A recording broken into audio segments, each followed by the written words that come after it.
Hi, my name is David. Today we're going to do a free code camp tutorial, turn an image into a link. So this is an exciting one. So you have an image here, and you click on it, it becomes a link.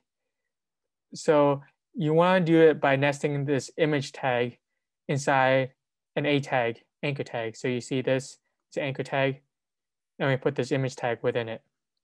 And it also says that when you do it, if you hover over it, it changes as a pointer. So you see here, it's not a pointer, but once we change it, it will be. So for this exercise, we want to put this image tag within this anchor tag.